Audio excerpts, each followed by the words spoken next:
దేవునికి మహిమ కలుగును గాక. హల్లెలూయా హల్లెలూయా. ఈ ఉదయకాల సమయంలో కొన్ని నిమిషాలు దేవుని యొక్క వాక్యంలో నుంచి కొన్ని విషయాలు మనం ధ్యానం చేద్దాం. యెషయా గ్రంథము 9వ అధ్యాయము 6వ వచనం మనందరికీ తెలిసినటువంటి వాక్యం ఒకసారి చదువుకుందాం.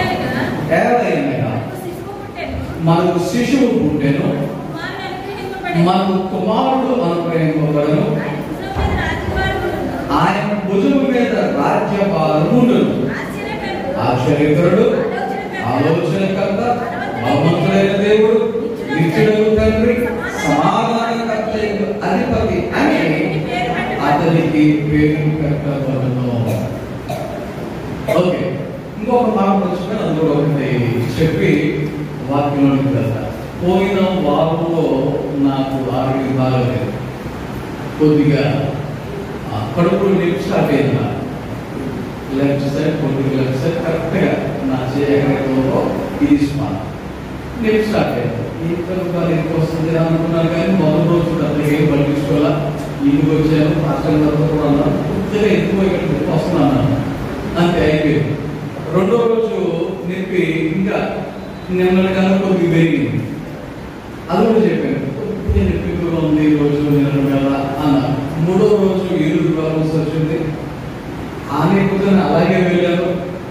ఇంకా లిల్లీకి ఫోన్ చేసి ఎవరే ఇలా ఉందో పరిస్థితి అని చెప్పేసి అంటే పలానా టాబ్లెట్ వాడు వేసుకోవాలని చెప్పేసి అంటే టాబ్లెట్ కూడా వేసుకున్నాను. ఆ టాబ్లెట్ వేసుకుని అంతరాన్ని నిర్ణయం వెళ్ళిపోవాల్సిందే. అలాగే ఆ టాబ్లెట్ వేసుకున్నా కూడా నాకు దీనికి తెలుస్తుంది తగ్గల, అంటే నాకు ఏదో తేడా ఉంది, మామూలు వెళ్ళని చెప్పి ఏదో నుంచి ఇంటి రాకుండా డైరెక్ట్గా రాకుండా వెళ్ళిపోయి అల్ట్రాసౌండ్ స్కాన్ తీయించుకున్నాను. అర్థమైంది. తీయించుకుంటే రిపోర్ట్ వచ్చింది. ఆ రిపోర్టు నేను లిల్లీ పంపించా, సురేష్ పంపించాలని ఏంటని వీళ్ళు ఆ రిపోర్ట్ చూసి కన్ఫ్యూజ్గా ఉంది. 2-3 విషయాలు అందులో రాశారు, ఏమి తెలియట్లేదు. హాస్పిటల్లో జాయిన్ అవ్వాల్సి ఉంటుంది, ఆపరేషన్ పడుతుంది ఏమో, రకరకాల సజెషన్స్ అన్నమాట. సరే అని చెప్పి తర్వాత రోజు ఆ రోజే హాస్పిటల్కి వెళ్ళాలని డాక్టర్ గారు లేరు, తర్వాత రోజు వస్తానని చెప్పి మళ్ళీ ఇంకొక రోజు 5వ తారీఖు మరలా రాజమండ్రి వెళ్ళాను. డాక్టర్ గారు చూసి రిపోర్టు అంత క్లారిటీ లేదు, మీరు సిటీ స్కాన్ తీసుకుంటే అందులో క్లియర్గా తెలుస్తుంది అని చెప్పేసి అంటే మరలా సిటీ స్కాన్ కూడా తీపించుకుంటే అక్కడ ఆ రిపోర్ట్లో చెప్పినటువంటి విషయం ఏంటంటే నా పేగుకి బయట ఉండేటువంటి ఫ్యాట్ ఏదైతే ఉంటుందో దానికి ఇన్ఫెక్షన్ వచ్చింది, అది కారణం అని చెప్పారు. సో మరి దానికి సంబంధించి 90% మీకు ఆపరేషన్ పడదు, మందులతోనే తగ్గిపోద్ది. కాబట్టి మీరు మందులు వాడండి. యాక్చువల్గా అయితే ఒక 2 రోజులు హాస్పిటల్ అడ్మిట్ అవ్వమన్నారు, కానీ నాకు కుదరదు, కొన్ని పనులు ఉన్నాయి, క్రిస్మస్ కార్యక్రమాలు ఉన్నాయి అని చెప్పి నేను బలవంతంగా ఇంటికి వచ్చేసాను. సో మందులు వాడుతున్నాను. ఇంకా నొప్పి అయితే తగ్గల, ఇంకా స్టిల్ నాకు నొప్పి అయితే ఉంది. మరి నా యొక్క ఆరోగ్యం త్వరగా మరి కోలుకునడానికి మరి దేవుడు సహాయం చేసి స్వస్థపరచులాగా నా కొరకు మీరందరూ కూడా ప్రార్థన చేయాలని మనం చేస్తున్నాను. ఓకే, ఈరోజు చదివినటువంటి వాక్యంలో నుంచి కొన్ని విషయాలు మనం విందాం. మరి క్రిస్మస్ అంటేనే ఈ వచనం లేకుండా మరి కంఠస్థ వాక్యాలు ఉండవు ఏ చర్చలోనైనా కదా. అంత ప్రాముఖ్యమైనటువంటి వచనముగా ఈ యొక్క వచనాన్ని మరి మనం చూస్తూ ఉంటాం. ఎందుకంటే యేసయ్య పుట్టడానికి ఇంచుమించు 700 సంవత్సరాలకు ముందే దేవుడు ప్రవక్త అయినటువంటి యెషయా ద్వారా తెలియచేసినటువంటి మాట, దీనినే ప్రవచనం అంటారు. ఎందుకంటే ఆయన పుట్టడానికి 700 సంవత్సరాలకు ముందే ఈ మాట దేవుడు తెలియజేశాడు. ఓకే, ఈ యొక్క వచనములో ఆయనకు కొన్ని పేర్లు పెట్టారు. ఈ వచనములో ఆయనకు కొన్ని పేర్లు పెట్టారు. ఆయనకు పెట్టినటువంటి పేర్లలో మొదటి పేరు ఏంటి అంటే ఆశ్చర్యకరుడు. ఏంటి? ఆశ్చర్యకరుడు. ఈరోజు నా యొక్క మెసేజ్ టైటిల్ అదే, ఆశ్చర్యకరుడు అని. నా మెసేజ్ టైటిల్ ఏంటంటే ఈరోజు ఆశ్చర్యకరుడు. ఆయన యొక్క మరి పేరు ఆశ్చర్యకరుడుగా మరి రాయబడటానికి, చెప్పబడటానికి కొన్ని కారణాలను ఈ ఉదయకాల సమయంలో కొన్ని మీతో పంచుకోవాలి అని నేను ఆశపడుతున్నాను. ఓకే, ఈ యొక్క వాక్యానికి వెళ్ళే ముందు అసలు ఎందుకు ఆ సందర్భంలో ఈ విషయాలు చెప్పారు, ఎందుకు అవి అక్కడ చెప్పబడ్డాయి అనేటువంటి మాటలు నేను మీకు తెలియజేస్తాను. అంటే ఫర్ ఎగ్జాంపుల్ బ్యాక్గ్రౌండ్ అనుకోండి, హిస్టరీ, ఎందుకంటే ఇదంతా కూడా మరి కల్పిత కథ కాదు, ఇవన్నీ జరిగినటువంటి సంఘటనలు. యెషయా అనేటువంటి ప్రవక్త, ఆయన ఏ కాలంలో ఉన్నాడో కూడా మొదటి అధ్యాయంలో మనం చదివితే మొదటి వచనములో కొన్ని విషయాలు కనబడుతూ ఉంటాయి. ఉజ్జియా, యోతాము, ఆహాజు, హిజ్కియా అను యూదా రాజుల దినములలో యూదాను గూర్చియు యెరూషలేమును గూర్చియు ఆమోజు కుమారుడైన యెషయాకు కలిగిన దర్శనము. యెషయా అనేటువంటి ఈ ప్రవక్తకు కలిగినటువంటి దర్శనము, లేక దేవుడు యెషయాకు బయలుపరిచినటువంటి విషయాలు, లేక దేవుడు యెషయా ద్వారా మరి పలికించినటువంటి ప్రవచనములు అని మనం గమనించవచ్చు. ఎప్పుడు జరిగింది, ఏ కాలంలో జరిగింది అంటే వాక్యములో మనకు కనబడుతూ ఉంది.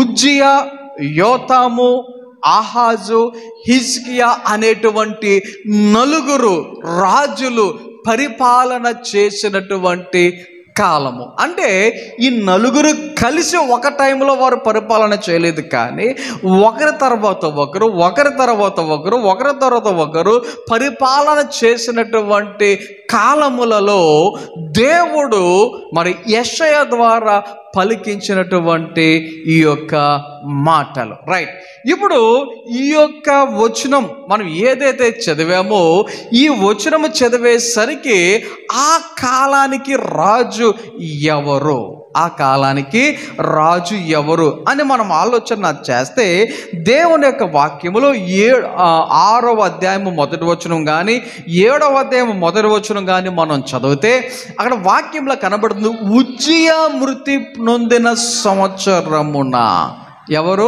ఉజ్జియా అనేటువంటి రాజు చనిపోయినటువంటి సంవత్సరమున. 7వ అధ్యాయం మొదటి వచనం, యూదారాజైన ఉజ్జియా మునుమనుడును యోతాము కుమారుడనైన ఆహాజు దినములలో.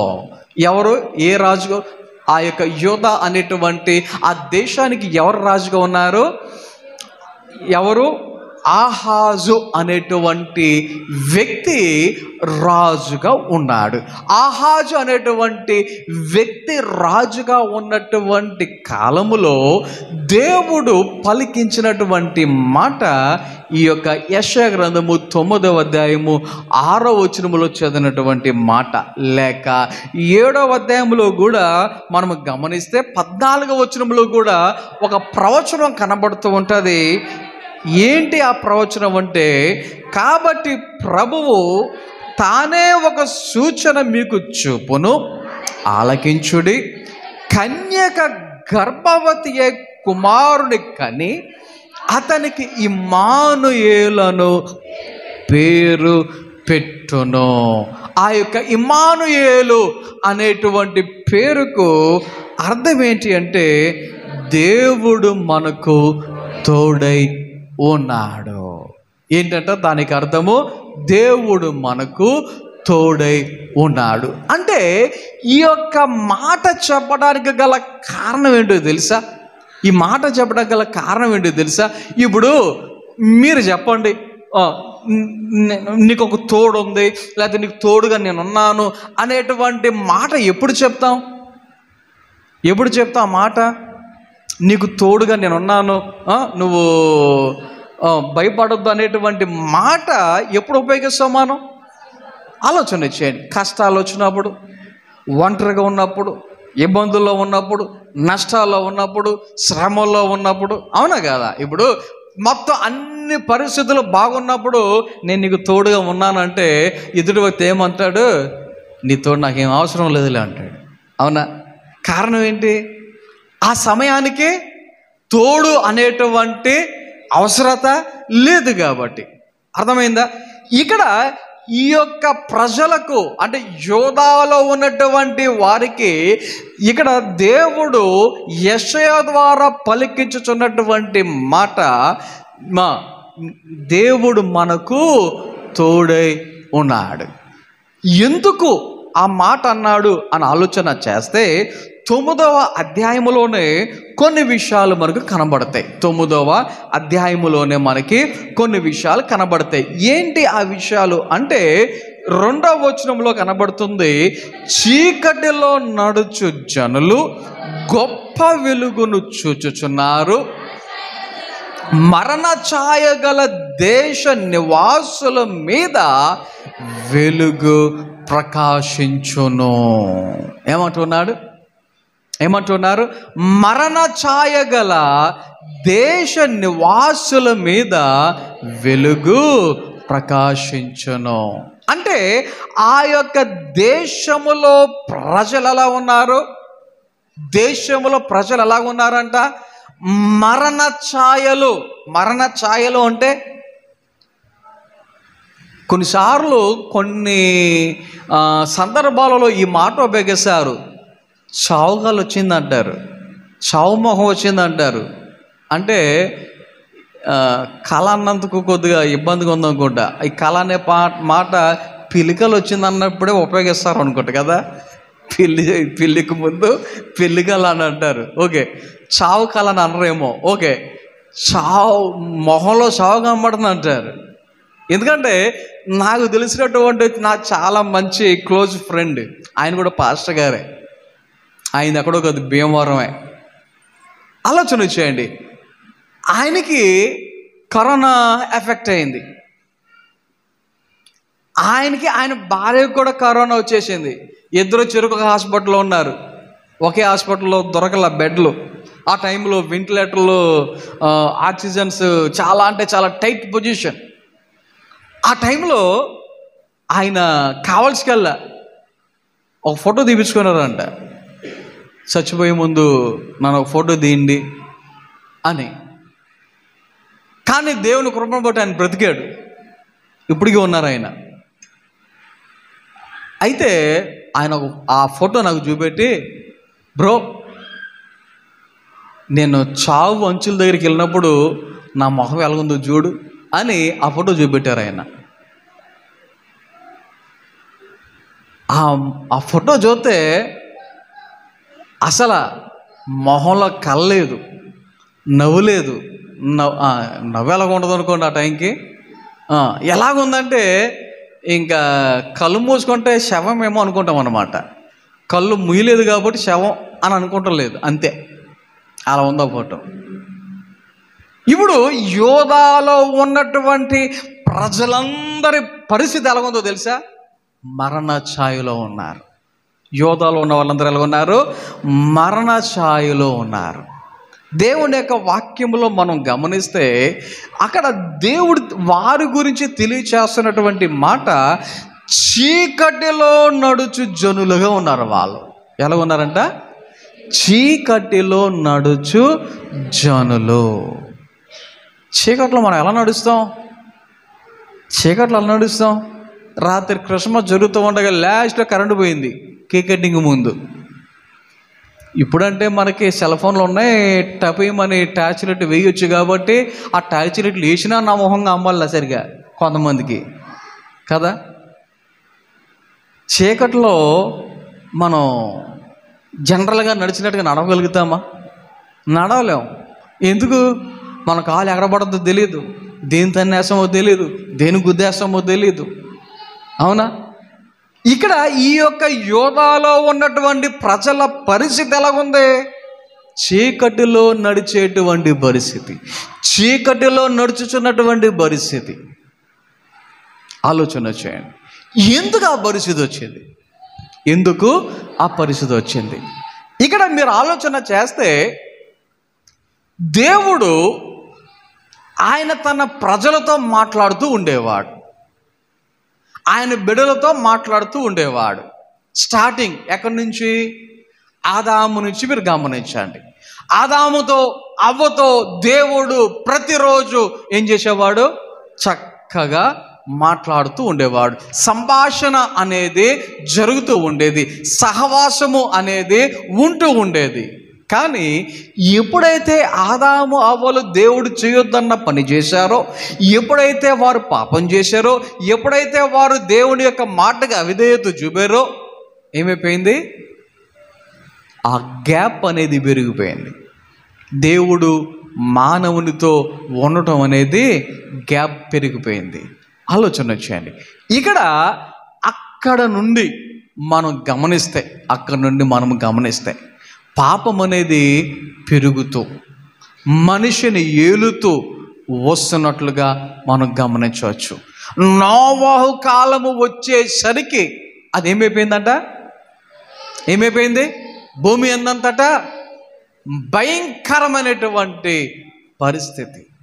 దేవుడు ఏం చేశాడు? అక్కడ జల ప్రళయమును రప్పించి అందరినీ కూడా ఆయన నాశనం చేయటం కూడా జరిగింది. తర్వాత పుట్టినటువంటి తరములు కూడా ఏమవుతూ వచ్చినాయి? ఏం చేస్తూ ఉన్నారు? దేవుడు అబ్రహాంతో మాట్లాడిన సందర్భాలు ఉన్నాయి, ఇస్సాకుతో మాట్లాడిన సందర్భాలు ఉన్నాయి, యాకోబుతో మాట్లాడిన సందర్భాలు ఉన్నాయి, లేకపోతే యోసేపుతో మాట్లాడిన సందర్భాలు ఉన్నాయి. వీరిని దేవుడు ఉపయోగించుకున్నాడు కూడా. వారి తర్వాత మోషే, ఆ తర్వాత యెహోషువ, లేకపోతే యెహోషువ తర్వాత కొంతమంది న్యాయాధిపతులు. ఇక్కడ మీరు గమనిస్తే ప్రజలు పెరిగిపోతూ ఉన్నారు, వారితో పాటు పాపము కూడా ఏమైపోతుంది? పెరిగిపోతూ ఉంది. కొంతమంది న్యాయాధిపతులు వచ్చారు, ఇలా ఉండాలి, ఇది చేయకూడదు, అది చేయకూడదు అని కొంతకాలం వాళ్ళు న్యాయం తీర్పు తీర్చుకుంటూ వచ్చారు. అయితే ప్రజలందరూ ఏమన్నారు? అబ్బే, మాకు న్యాయాధిపతులు కాదు, మాకు రాజు కావాలి అన్నారు. అయితే దేవుడు వారికి సౌలునిచ్చాడు రాజుగా. సౌలు తర్వాత దావీదునిచ్చాడు. దావీదు తర్వాత సొలొమోను వచ్చాడు. సొలొమోను తర్వాత రెహబాము వచ్చాడు. ఆలోచన చేయండి, రాజులు కూడా కొంతమంది పరిపాలన చేస్తూ వచ్చారు. కానీ ఎంత పరిపాలన చేసినా ప్రజలు ఏమైపోతున్నారు? దేవునికి దూరం అయిపోతున్నారు. కారణం పాపం. వాళ్ళు అనుకున్నదే చేయాలి, మేమనుకున్నదే చేయాలి. పాపం. ఈ పాపం అనేది పెరిగిపోవుట ద్వారా దేవుడు మానవుని దగ్గరికి రాలేకపోతూ ఉన్నాడు. మానవుడు దేవుని దగ్గరికి రావటం లేదు. దేవుడేమో మానవులు నశించిపోవటం ఏమో ఆయనకి ఇష్టం లేదు. మనం నరకానికి వెళ్ళిపోవటం దేవునికి ఇష్టం లేదు. కాబట్టి ఎలాగైనా ఆయన తన కోసం ఏర్పాటు చేసుకున్న మానవులు ఆయనతోనే ఉండాలి అనేటువంటి ఉద్దేశముతో ఇంకా దేవుడు ఏం చేశాడు అంటే ఆయనే స్వయముగా ఈ లోకానికి వచ్చాడు. ఆయన శరీరమును ధరించి ఈ లోకానికి వచ్చాడు. ఆ వచ్చినటువంటి ఆ సందర్భాన్నే మనం ఈ రోజున ఏమంటూ ఉన్నాం? క్రిస్మస్ అంటూ ఉన్నాం. ఆ సందర్భాన్నే మనము ఈ డిసెంబర్ నెలలో సంతోషముగా ఆనందంగా దీనిని జరుపుకుంటూ ఉన్నాం. చాలామంది దృష్టిలో క్రిస్మస్ అంటే స్టార్లని, క్రిస్మస్ అంటే క్రిస్మస్ తాతని, క్రిస్మస్ అంటే కేకులు అనుకొని, క్రిస్మస్ అంటే ట్రీ అనుకొని, క్రిస్మస్ అంటే ఇంటికి రంగులు వేసుకోవటం అనుకొని, క్రిస్మస్ అంటే కొత్త బట్టలు అనుకొని ఇదే క్రిస్మస్ అనుకుంటున్నారు. చాలామంది ఇదే క్రిస్మస్ అనుకుంటూ ఉన్నారు. కానీ అసలైన క్రిస్మస్ ఏదిరా అంటే యేసయ్య నీ కొరకు నా కొరకు ఈ లోకానికి వచ్చాడు. మన కొరకు ఈ లోకములో ఆయన దేవుడయుండి ఆయన సింహాసనం విడిచిపెట్టి ఒక మామూలు సర్వసాధారణమైన మానవుడిగా ఈ లోకానికి వచ్చాడు. ఆలోచన చేయండి, మనమన్నా ఇంట్లో పుడుతున్నాం, లేకపోతే హాస్పిటల్లో పుడుతున్నాం కదా. ఇంట్లో పుడుతున్నారు లేక హాస్పిటల్లో పుడుతున్నారు. ఇంకా ఈ రోజులు ఇంట్లో పుట్టేది కూడా ఎక్కడో కానీ కనబట్టాల. ఇంతకుముందంటే ఇంట్లో ప్రసవించింది, డెలివరీ అయిందని చెప్పుకునేటువంటి రోజులు ఉండి, మరి ఇప్పుడు ప్రెగ్నెంట్ అయ్యారు అని తెలిసింది మొదలుకొని ఇంటికి వచ్చేస్తా ఉంటారు. అంటే రావటం తప్పని కాదు, కానీ ఎప్పటికప్పుడు మొదటి నెల, 2వ నెల, 3వ నెల డేట్లు రాసుకుంటున్నారు. అప్పటి నుంచే మీకు ఇన్ని గుడ్లు లేకపోతే అది ఇది అని చెప్పేసి ఉన్నారు. కరెక్ట్గా 9వ నెల దాటిన తర్వాత హాస్పిటల్కి నడు ఇంకా అవసరమైతే నేనే తీసుకెళ్తా అని కూడా పెట్టుకుని తీసుకెళ్ళిపోయి హాస్పిటల్లో జాయిన్ చేసేటువంటి పరిస్థితులు, అవునా కాదా? మరి యేసు ఎక్కడ పుట్టాడు? ఆయన పుట్టడానికి ప్లేసే లేదు. ఎక్కడ పుట్టాడో కూడా తెలియదు. రోడ్డు మీద పుట్టేశాడు అనుకుంటా.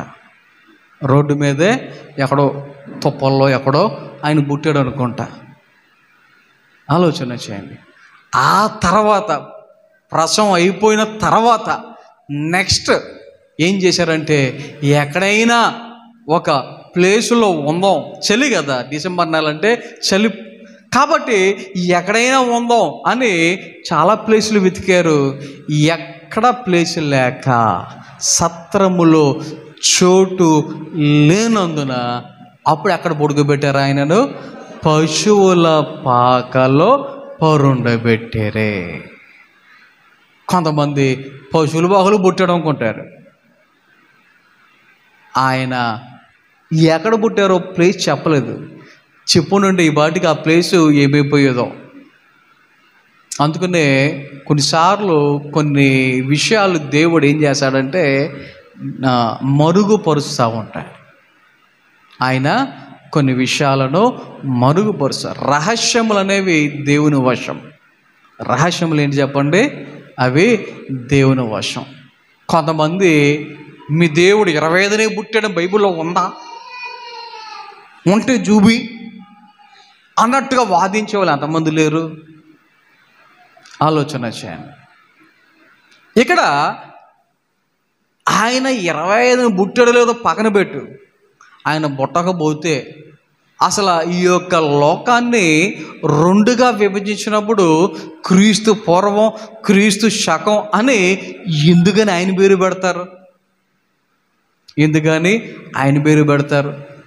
ఎంతోమంది స్కాలర్స్ యేసయ్య పుట్టినప్పుడు పరిస్థితులు ఎందుకని వారు రచిస్తారు. అంతెందుకు, అసలు మొదటి జనాభా లెక్కలే ఎప్పుడు ప్రారంభమయ్యేవి తెలుసా? యేసయ్య పుట్టే టైంలో. లోక సువార్త 2వ అధ్యాయంలో ఈ విషయాలన్నీ మనకే కనబడతాయి కదా. కాబట్టి యేసయ్య మన కొరకు పుట్టాడు, మన కొరకు పుడతాడు, ఎలా పుడతాడు అనేటువంటి విషయాలు దేవుడు యెషయా కాలములో యెషయా ప్రవక్త ద్వారా అక్కడున్న ప్రజలకు తెలియచేస్తున్నాడు. కన్యక గర్భవతి అయి కుమారుని కని అతనికి ఇమ్మానుయేల్ అనే పేరు పెట్టాను. దానికి ముందు జరిగినటువంటి చిన్న మాట చెప్తాను. అది అంటే నేను చిన్నదన్నాను, కానీ అది చిన్నది కాదు, అది చాలా సమస్య. ఏంటి అంటే ఆహాజు అనేటువంటి రాజు, ఆ ఆహాజు రాజుగా ఉన్నటువంటి కాలములో చూడండి 7వ అధ్యాయంలో 1వ వచనంలోని విషయాలు కనబడతాయి.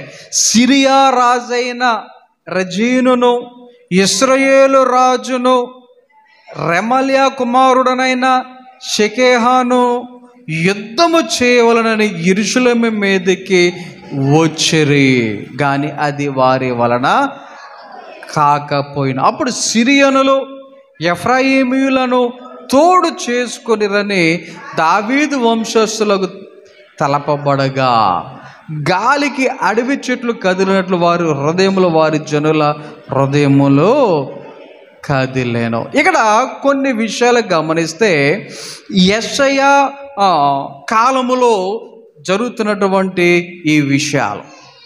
3వ వచనం, అప్పుడు యెహోవా యెషయాతో ఇలాగూ సెలవిచ్చెను, ఆహాజును ఎదుర్కొనుటకు నీవును నీ కుమారుడైన షహర్యాయూబును చాకిరేవు మార్గమున పై కోనేటి కాలువ కడకు పోయి అతనితో ఇలాగూ చెప్పము, భద్రము సుమి, నిమ్మలించుము, పొగరాజుచున్న ఈ 2 కొరకంచు కొనలకు అనగా రెజీనును సిరియనులు రెమల్యా కుమారుడు అను వారి కోపాగ్నికి జడియకము, నీ గుండె అవియనీయకము.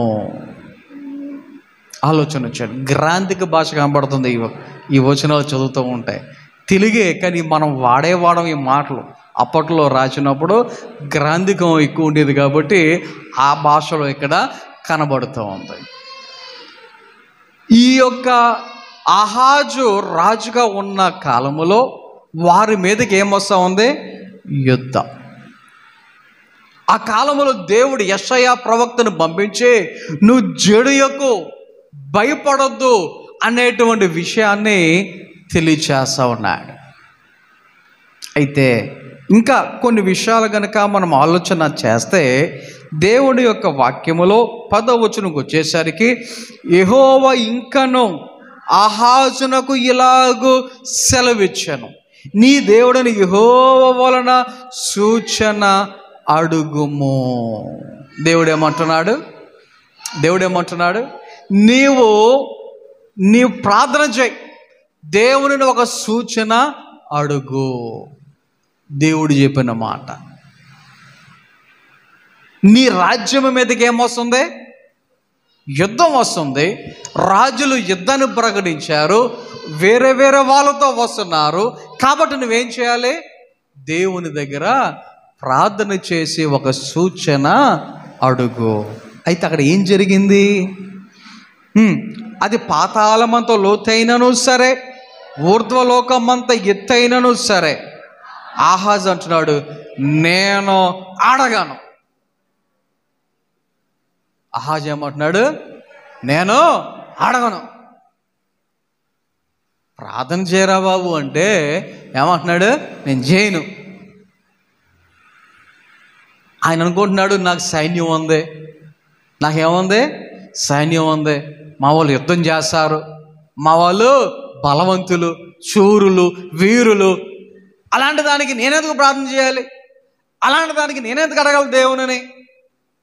ఇది వీళ్ళ ఆలోచన, ఇది వారి యొక్క ఆలోచన. కొన్నిసార్లు మనం కూడా అంతే కదా, మాకు అన్నీ బాగున్నాయి అనుకోండి, దేవుడు గుర్తురాడు. అన్నీ బాగున్నప్పుడు ఎవరు గుర్తురారు? దేవుడు మనకి గుర్తురాడు. ఎప్పుడో ఒక చిన్న దెబ్బ తగులుద్ది, అప్పుడు టైపీమని గుర్తొస్తారు. ఎవరో ప్రభువా నన్ను క్షమించు. అప్పుడు అంటాం అన్నమాట. అప్పుడు అంటామా? గమనించండి, ఇక్కడ నీవు ప్రార్థన చేయి, దేవుని ఒక సూచన అడుగు అంటే ఆహాజ్ ఏమంటున్నాడు? నేను అడగను. ఇంకా కిందకి చదువుకుంటూ వెళ్తే యెహోవాను శోధింపనని చెప్పగా, అబ్బో ఆ మాట కూడా చెప్తున్నాడు. నేను యెహోవాను ఏం చేయను? శోధింపను, అడగను, ఇబ్బంది పెట్టను. దేవుడేమో అడగమంటున్నాడా? ఈయనేమంటున్నాడు? నేను అడగను, ఆయన ఇబ్బంది పెట్టను, ఆయన శోధింపను. గమనించండి. నెక్స్ట్ ఏం జరిగింది అంటే దావీదు అంటున్నాడు, దావీదు అక్కడ యెషయా చెప్తున్నాడు, దావీదు వంశస్థులారా వినుడి, మనుషులను విసిగించుట చాలదనుకుని నా దేవునిని కూడా విసిగింతురా. కాబట్టి ప్రభువు తానే ఒక సూచన మీకు చూపును, ఆలకించుడి అని అప్పుడు చెప్పాడు ఈ మాట. ఏ మాట? కన్యక గర్భవతి అయి కుమారుని కని అతనికి ఇమ్మానుయేలను పేరు పెట్టును. ఆ ఇమ్మానుయేలు అనేటువంటి పేరుకి అర్థము దేవుడు మనకు తోడు. ఇక్కడ యెషయాకు అర్థమైంది, ఏమని? వీళ్ళు దేవుని మీద ఆధారపడటం లేదు, దేవుని దగ్గరికి రావటం లేదు, ప్రార్థన చేయటం లేదు, వారు వారి ఇష్టానుసారముగా జీవించేస్తున్నారు, ఇంకా వారి కర్మ అన్నట్టుగా విడిచిపెట్టేసి. కాబట్టి ఆ యోధా ప్రజల యొక్క పరిస్థితి ఎలా ఉంది అంటే, ఇందాక 9వ అధ్యాయం 2వ వచనంలో చదివిన ప్రకారంగా చీకటిలో నడిచేటువంటి పరిస్థితి. ఏ పరిస్థితి? చీకటిలో నడుచుచున్న పరిస్థితి. లేకపోతే మరణ ఛాయ కలిగిన ప్రజలుగా ఉన్నటువంటి పరిస్థితిలో ఆ యోధా ప్రజలు ఉన్నట్లుగా వాక్యములో మనము గమనించాలి. ఆ కాలములో, ఆ సందర్భంలో ఇక్కడ దేవుడు ఆ ప్రజలకి చెప్తున్న మాట, ఏలయనగా మనకు శిశువు పుట్టెను, మనకు కుమారుడు అనుగ్రహింపబడెను, ఆయన భుజం మీద రాజ్యభారం ఉండెను, ఆశ్చర్యకరుడు, ఆలోచనకర్త, బలవంతుడైన దేవుడు, నిత్యుడగు తండ్రి, సమాధానకర్తయగు అధిపతి అని అతనికి పేరు పెట్టబడును. ఆలోచన చేయండి. దేవుని యొక్క వాక్యములో ఆ యోధా ప్రజలందరూ వారు ఉన్నటువంటి పరిస్థితుల్లో, చీకటిలో ఉన్నటువంటి ఆ ప్రజలు, మరణ ఛాయ కలిగినటువంటి ప్రజలకు దేవుడు యెషయా ద్వారా తెలియచేస్తున్నటువంటి మాట ఏమని చెప్తున్నాడంటే, ఆయన పుట్టబోయే ఆ వ్యక్తి ఆశ్చర్యకరుడు. ఎవరు చెప్పండి? ఆశ్చర్యకరుడు. ఎందుకు ఆశ్చర్యకరుడు? ఆయన ఎందుకు ఆశ్చర్యకరుడు? దేవుని యొక్క వాక్యములో కొన్ని విషయాలను కనుక మనం గమనించగలిగితే ఆయన జననమే ఆశ్చర్యం. ఏంటి చెప్పండి? ఆయన పుట్టుక ఆశ్చర్యం. ఆయన పుట్టుక ఆశ్చర్యం. మనందరికీ తెలుసు, దేవుని యొక్క బిడ్డలుగా ఆయనకి సన్నిధికి వచ్చి అనేక సంవత్సరాలుగా దేవుని యొక్క వాక్యాన్ని చదువుతూ, వాక్యాలు వింటూ మరి ఆయన బిడ్డలుగా కొనసాగుతున్నటువంటి మనందరికీ తెలుసు ఆయన యొక్క జననము ఆశ్చర్యము అని. కారణం ఏంటంటే, పరిశుద్ధాత్మ వలన ఆయన పుట్టెను. పరిశుద్ధాత్మ వలన. ఆలోచన చేయండి. ఇలాగున జరుగుతుంది అని ఆయన పుట్టడానికి 700 సంవత్సరాల ముందే దేవుడు యెషయా ప్రవక్త ద్వారా కన్యక గర్భవతి అవుతుంది అని దేవుడు తెలియచేసినట్లుగా మనందరికీ తెలుసు. ఆలోచన చేయండి. మన దేవుడు ఆశ్చర్య కార్యాలు చేసే దేవుడు. ఆలోచన చేయండి. శారా 90 సంవత్సరాల వయసులో గర్భం ధరించుట, అది మనకు ఆశ్చర్యం. ఒక కన్యక గర్భవతి అవటం మనకు ఆశ్చర్యం.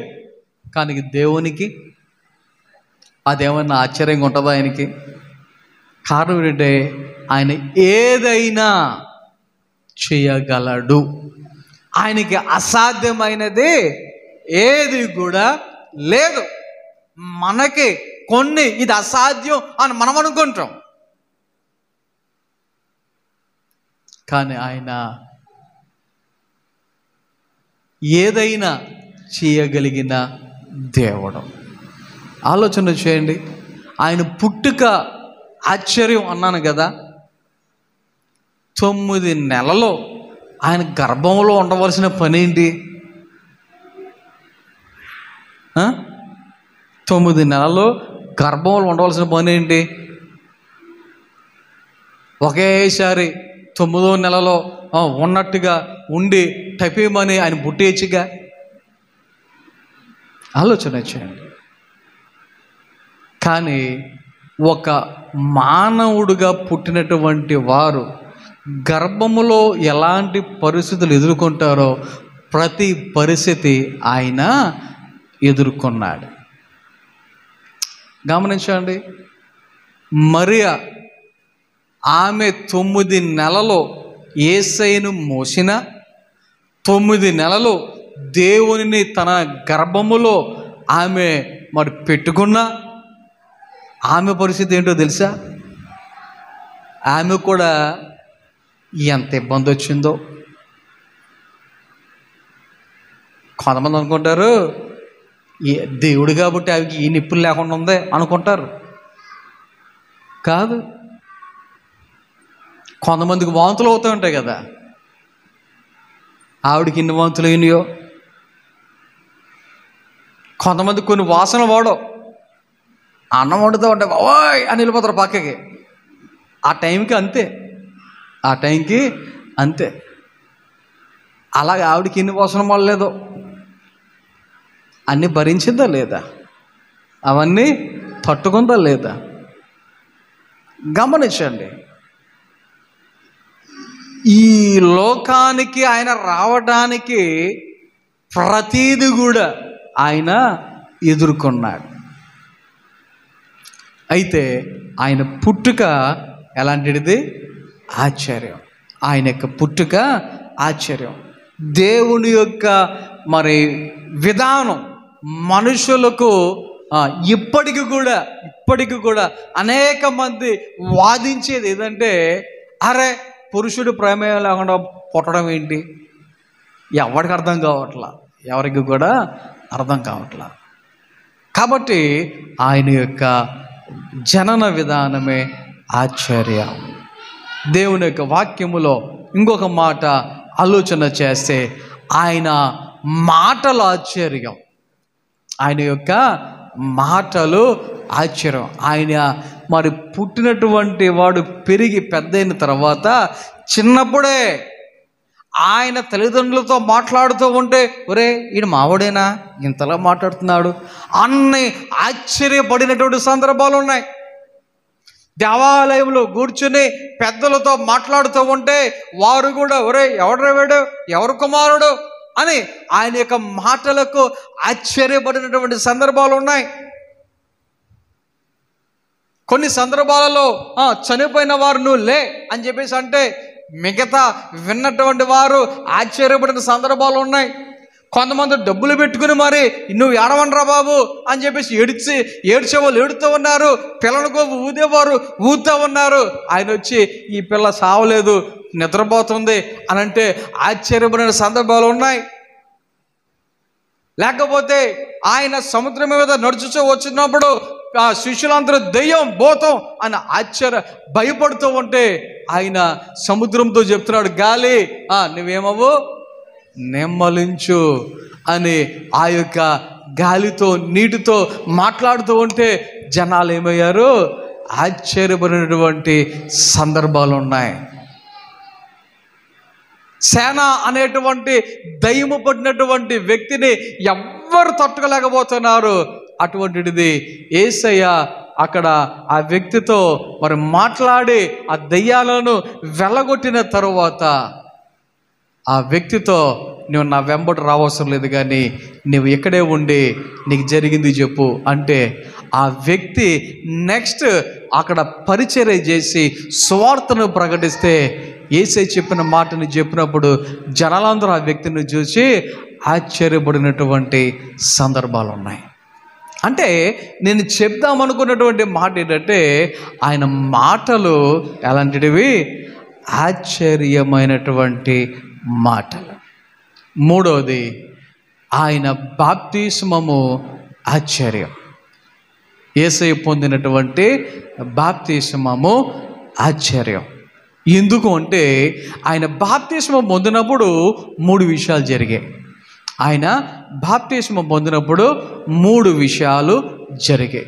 ఏంటి ఆ 3 విషయాలు అని మనం ఆలోచన చేస్తే, ఒకటి ఏం జరిగింది అని ఆలోచన చేస్తే ఏం జరిగింది? ఆకాశము తెరవబడుట. ఏంటంట? ఆకాశము తెరవబడుట. మన సంఘంలో అంతమంది ఉన్నాం బాప్తిజం పొందిన వాళ్ళం. మనం బాప్తిజం పొందినప్పుడు ఏ మబ్బైనా తెరవబడిందా? ఆకాశం వరకు వెళ్ళవసరలే. రెండోది ఏం జరిగింది? పావురము వలె దిగి వచ్చుట.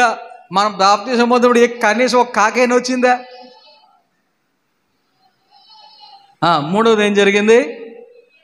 ఈయన నా ప్రియ కుమారుడు, ఈయన యందు నేను ఆనందించుచున్నాను అని ఒక శబ్దము ఆకాశము నుండి వచ్చెను. మరి మనం బాప్తిసం పొందినప్పుడు ఏ శబ్దం అని వచ్చిందా? కనీసం పిడుగు సౌండ్ కూడా రాలే, మెరుపుల సౌండ్ కూడా రాలే. గమనించండి, యేసయ్య బాప్తిసం పొందినటువంటి ఆ టైంలో 3 విషయాలు. ఇవన్నీ సర్వసాధారణంగా జరిగేటువంటి విషయాలు కాదు, ఏదో అప్పుడప్పుడు జరుగుతాయి అనుకునేటువంటి విషయాలు కాదు. ఆకాశం తెరవబడు ఎప్పుడైనా చూసామా?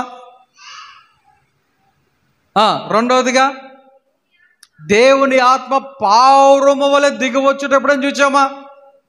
మూడవది ఆకాశము నుండి ఒక స్వరము, ఈయన నా ప్రియ కుమారుడు, ఈయన యందు నేను ఆనందించుచున్నాను అనేటువంటి ఒక మాట అందరికి వినబడేటట్టు ఎప్పుడైనా జరిగిందా?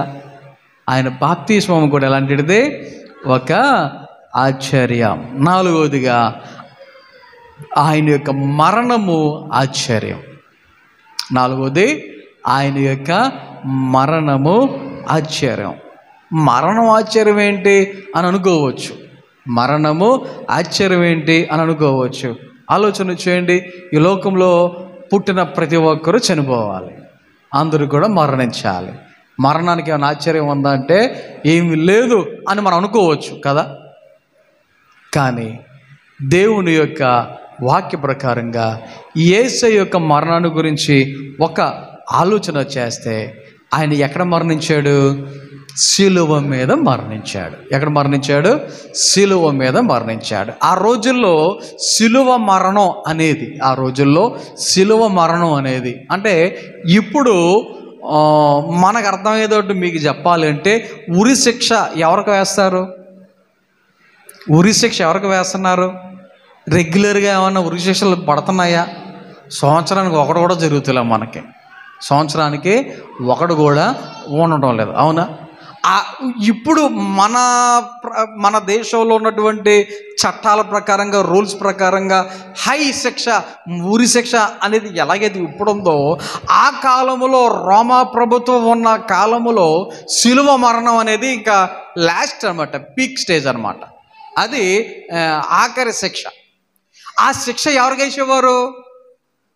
భయంకరమైనటువంటి తప్పులు చేసిన వాళ్ళు, భయంకరమైనటువంటి నేరాలు చేసిన వారు, భయంకరమైనటువంటి పాపము చేసిన వారు, అటువంటి వారికి శిలువ మీద మరణ శిక్ష విధించేటువంటి వారు. మరి యేసయ్య ఏ పాపం చేశాడని, ఆయన ఏ నేరం చేశాడని గమనించండి. ఏ తప్పు చేయకపోయినా, ఏ పాపము చేయకపోయినా ఆయనకు మరణశిక్ష విధించడమే ఆశ్చర్యం. ఏ తప్పు, ఏ పాపము ఏమీ లేకుండా శిక్ష విధించడమే ఆశ్చర్యం. ఆయన యొక్క మరణ శిక్షలో ఇంకొక ఆశ్చర్యాన్ని నేను మీకు ఒకటి చెప్పాలి. ఏంటి ఆ యొక్క ఆశ్చర్యం అని ఆలోచన చేస్తే, ఆయన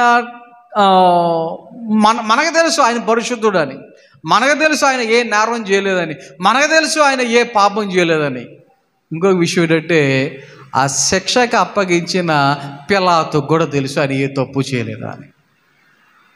ఆయనలో ఏ పాపం నాకు కనబడలేదు అని ఆయన కూడా మాట్లాడాడు.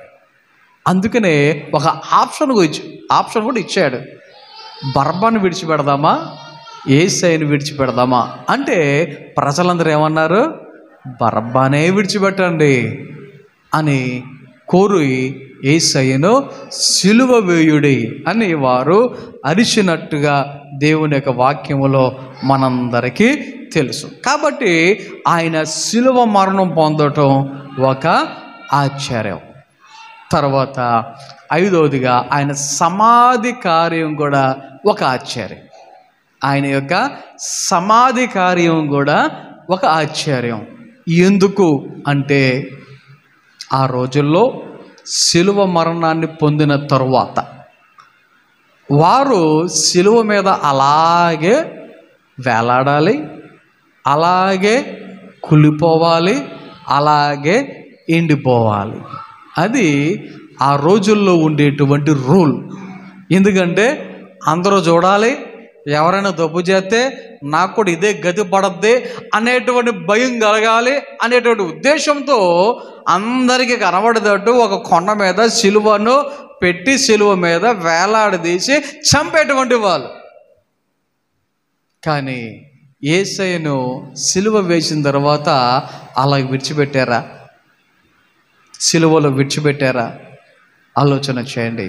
మనందరికీ తెలుసు, అరిమత్తయ్య యోసేపు అనేటువంటి ఒక వ్యక్తి అక్కడ పిలాతు దగ్గరికి వెళ్ళి, అయ్యా ఆయన శవాన్ని నాకు ఇవ్వండి అని ఈయన కోరితే యేసయ్య శవాన్ని ఆయనకి ఇవ్వటానికి పిలాతు ఒప్పుకున్నట్టుగా మనకు తెలుసు. ఆయన కోసం తొలిపించుకున్నటువంటి ఆ యొక్క సమాధిలో, కొత్త సమాధిలో ఎప్పుడు ఎవరిని సమాధి చేయనటువంటి ఆ సమాధిలో యేసుని తీసుకొచ్చి సమాధి చేయటం మనకు తెలుసు. అలాగా చేయటానికి పిలాతు ఒక ఆలోచన చేశాడు. ఏంటంటే ఈయన ప్రజలలో ఉన్నటువంటి వ్యక్తి, ఈ విషయం ఒకవేళ ప్రజలు తిరగబడతారేమో, యేసుని సిలువ వేశారని ఒకవేళ మనల్ని ఏమైనా అంటారేమో అని ఆ రూల్ని బ్రేక్ చేసి వెంటనే సిలువ మీద నుంచి దించేసి ఎక్కడ పెట్టించేశారు? సమాధిలో పెట్టించేశాడు. ఆయన సమాధి ఒక ఆశ్చర్యం. ఇంకొక విషయం, ఆయన యొక్క పునరుత్థానం ఆశ్చర్యం. ఆయన పునరుత్థానం ఆశ్చర్యం. చనిపోయిన వారు లేచినటువంటి వాళ్ళు కొంతమంది ఉన్నారు. ఎవరు? లాజరు కావచ్చు, లేకపోతే యాయిరు కుమార్తె కావచ్చు. కొంతమంది చనిపోయిన వారు లేచిన వారు ఉన్నారు, కానీ వారు మరలా ఏమయ్యారు? చనిపోయారు. కానీ యేసయ్య ఆయన చనిపోయిన తర్వాత ఆయన పునరుత్థానుడయ్యాడు. ఆయన ఇంకా చనిపోలా. ఈ రోజుకి ఆయన ఎలాగున్నాడు? సజీవుడిగా ఉన్నాడు. అది ఒక ఆశ్చర్యం. ఆఖరిగా ఆయన ఆరోహణమవుట ఆశ్చర్యం. ఆయన ఆరోహణమవుట ఆశ్చర్యం. ఆయన తిరిగి లేచిన తర్వాత ఎన్ని రోజులు ఉన్నాడు భూమి మీద? 40 దినాలు. చాలామందికి కనిపించాడు, చాలామందితో మాట్లాడాడు, చాలామందితో ఆయన సంభాషణ చేశాడు. కొంతమందితో అయితే కలిసి భోజనము కూడా చేశాడు.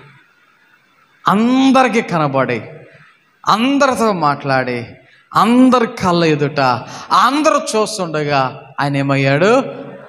ఆరోహణమయ్యాడు. అది ఒక ఆశ్చర్యం. ఆలోచన చేయండి. ఆయన ఆశ్చర్యకరమైనటువంటి దేవుడు. ఆ దేవుడు ఆరోహణమవుతూ చెప్పినటువంటి మరొక మాట ఏంటి అంటే, మరలా నేను వస్తా. ఏ మేఘం మీద అయితే ఆయన కొనుపోబడ్డాడో మరలా మేఘం మీద ఆయన రాబోతూ ఉన్నాడు. ఆయన మరలా రాబోతున్నాడు అనేది ఆశ్చర్యం. మరలా రాబోతున్నాడు అనేది నిజం. మరలా రాబోతున్నాడు అనేది సత్యం. కారణం ఏంటి అంటే, ఆలోచన చేయండి. నిన్ను నన్ను మనలందరినీ ఆయనతో కూడా తీసుకుని వెళ్ళటానికి, ఎక్కడికి?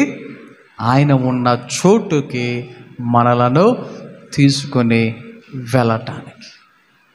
ఈ లోకానికి రావడానికి గల కారణం ఏంటి అంటే, మన జీవితాలు కూడా చీకటిలో నడుచుచున్నటువంటి పరిస్థితి. మన బ్రతుకులు ఎలాంటి బ్రతుకులు అంటే, మరణ ఛాయ కలిగినటువంటి బ్రతుకులుగా ఉన్నటువంటి పరిస్థితి. అటువంటి స్థితి నుంచి మనల్ని విడిపించడానికి ఆయన ఈ లోకానికి వచ్చాడు. దానినే క్రిస్మస్ అని మనం జరుపుకుంటూ ఉన్నాం. దానినే క్రిస్మస్ అని మనము సంబరాలు చేసుకుంటూ ఉన్నాం. ఆలోచన చేయండి, ఏదో డిసెంబర్ నెల వచ్చింది, క్రిస్మస్లు జరిగితే మనం సంతోషంగా మందిరంలో ఉండొచ్చు, సంతోషించవచ్చు, డిసెంబర్ అయిపోయిన తర్వాత క్రిస్మస్ అయిపోయింది అనేటువంటి పరిస్థితి కాదు. నీ జీవితంలో, నీ హృదయంలో యేసయ్య జన్మించాలి. మన హృదయంలో యేసయ్యని కలిగి ఉండాలి. మన యొక్క జీవితంలో చీకటి పోవాలి, వెలుగు రావాలి. వాక్యంలో చదువుతున్నాం కదా, చీకటిలో నడుచు జనులు గొప్ప వెలుగును చూచుచున్నారు. మరణ ఛాయ గల దేశ నివాసుల మీద వెలుగు ప్రకాశించును. పోయిన వారం కూడా రాజేష్ పాస్టర్ గారు ఇదే వెలుగు ప్రకాశించుట ఎలా ప్రకాశించింది అనేటువంటి వాక్యాన్ని తెలియజేశారు. ఈరోజు కూడా దేవుడు అదే మనతో మాట్లాడుతున్నాడు. ఆ వెలుగు మన జీవితంలో ఆయన ప్రకాశించడానికి మన కోసం ఈ లోకానికి ఆశ్చర్యకరుడుగా వచ్చాడు.